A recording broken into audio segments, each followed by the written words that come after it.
Ecclesiastes, the first chapter and the first verse says, the words of the preacher, the son of David, king in Jerusalem, saith vanity, vanity, saith the preacher, vanity of vanities, all is vanity.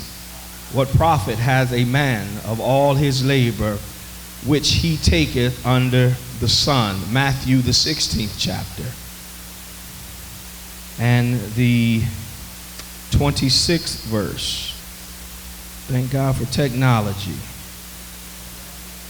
It says for this, the 26th chapter, for what is a man profited, if he shall gain the whole world and lose his own soul? Or what shall a man give in exchange for his own soul? And I want to end my reading with Matthew the 5th chapter. And I'm going to read the 6th and the 12th verse. Matthew 5, verses 6 and 12. This should be very familiar to most of us. And it reads in the 6th verse, blessed are they which hunger and thirst after righteousness, for they shall be filled. Let me say that again. Blessed are they who hunger and thirst after righteousness, for they shall be filled. Blessed are they which do hunger and thirst for righteousness, for they shall be filled. Verse number 12 says this, rejoice and be exceedingly glad, for great is your reward in heaven. For so persecuted they the prophets which were before you. Verse number 6 again says, blessed are they which do hunger and thirst after righteousness, for they shall be filled. Blessed are they who hunger and thirst after righteousness, for they shall be. When you look at the word vanity in the text that we deal with, it means meaningless. Profits nothing. It has no use. It's no worth. It's profiting nothing. It is meaningless. Say meaningless. But we also look at vanity in the dictionary, and it says it's an excessive pride in or an admiration of one's own appearance or achievement. So basically, our obsessive pride in our own appearance is meaningless. It is vanity. Someone say vanity. Image is nothing. It is vanity. It is meaningless. We spend so much time on the image of a man instead of the character of a man. We tell a woman their dress has to be so long. We don't work on their character. We work on their image. We tell a man that they have to wear a tie because I ain't got a tie in the pulpit. That is their image, but that is not their character. We tell folk that their dress has to be so long, their hair has to be so long, this has to come off, this has to go on. All of that is image, but it does not change their character. It is only by the Holy Ghost that they can change their character. You can put your dress all the way down to the skirt and be the biggest whore in the church. Your image is nothing, but thirst is everything. Put those hands together and give God some praise. And so it's vanity. It's meaningless. It is meaningless. It doesn't mean nothing.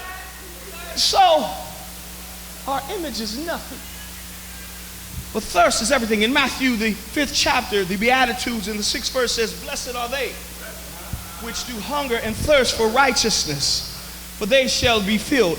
And we look in science and our bodies, we find that our bodies are nearly 60% water. As a matter of fact, I try to drink at least a half a gallon to a gallon of water a day. And the way that I work out and I exercise, I expel a lot of water and my muscles are drained a lot. So in order to rehydrate, I have to drink a lot of water. Water is essential to life. You can go days without food, but you can't go days without water. The body has been designed to go without food, so much so that you have fat stored in your body. Some of us have a little more than others, but the fact of the matter is we all have fat stored in our bodies. And if we don't eat, our body is designed to eat our fat cells first. That's why when you go on a diet and you don't eat that much food, you start to lose weight, because your body survives off the food to gain energy in itself. So if there's no food for energy, the next source of energy is fat. And it'll eat the fat. So it'll take days, and it'll continue to eat the fat.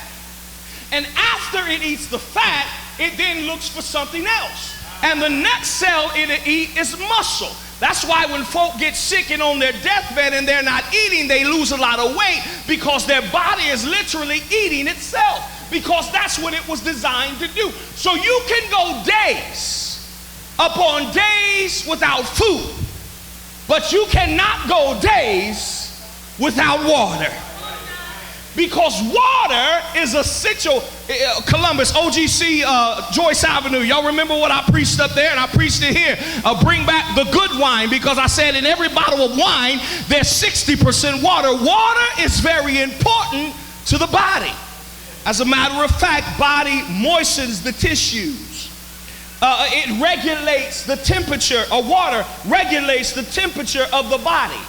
It literally lubricates the joints. It reduces toxins in your kidneys and livers and flushes them out in waste. So water is very important. And if you don't get enough water, you get thirsty. So thirst is a way for your body to say, you need to put water in me. Now, if you don't obey your thirst, you'll die. If you're thirsty and you don't get water, you will die. But I would like to turn that to the spiritual realm. We need to thirst. It says, blessed are they who hunger and thirst for righteousness. Right standing with God. Blessed are they who hunger and thirst for righteousness shall be filled. So I began to think about, what can I say to get us to understand? What can I say to get us to understand what I'm talking about? And the Spirit spoke to me just as plain as day and said this: the lessons from a wino. I'm going to go home now, but I just want to leave this thought with you. If you look at a wino, the wino does the first, there's several lessons that a wino gives us. Bishop, the first lesson is he develops a taste for the wine. Lesson number one, what's a wino do? He develops a taste for the wine. And so when he gets thirsty for the wine, he goes and finds his drink. I'm going to blow your mind. I'm going to hell for some of y'all.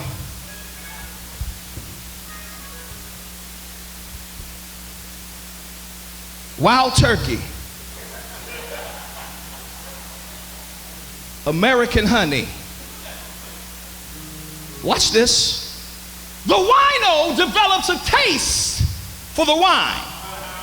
And if he develops a taste for the wine, what he does is he goes out and finds his bottle. Now, when he finds his bottle, Jackie, he grabs his bottle and he keeps it close to his side. He develops a taste for his wine. And when he develops his taste for his wine, he goes out and finds the wine.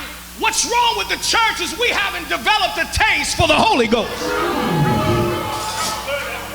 And so he gets his wine and he keeps it close to his side.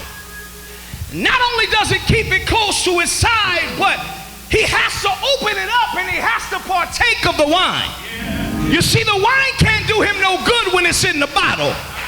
I know I preached about wine a few weeks ago and I'm preaching about wine now. Y'all might think I'm a drunk or an alcoholic. No, but y'all gonna get this thing. Watch this. He develops a taste for the wine. And so when he develops a taste, he finds his wine and then he drinks it. If he goes to a party and he wants to get drunk, he can't get drunk watching other people drink. But he has to go and participate in drinking himself. Ephesians, the 5th chapter and 18th verse says, and be not drunk with wine wherein is in as excess, but be ye filled with the Holy Ghost. And so he goes into the party and he grabs his wine and he doesn't look at everybody else drinking, but he understands he has a thirst for his wine. And so he partakes in the wine. The reason why you've been around church for so long and you're still caught up in the same stuff you've been caught up for years is because you come to church and you watch everybody else participate. You watch everybody else clap their hands. You watch everybody else shout and sing.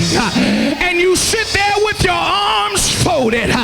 You can't expect to get filled up until you turn up the bottle of the Holy Ghost and drink of what God is to give you.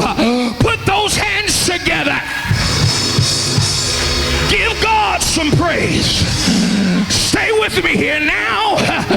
Stay with me here. Watch this. Now when the alcoholic drinks his wine, another lesson, Moody, that I got from him is that it will literally change his walk. He was walking straight before, but when he drinks the wine, it literally changes his walk.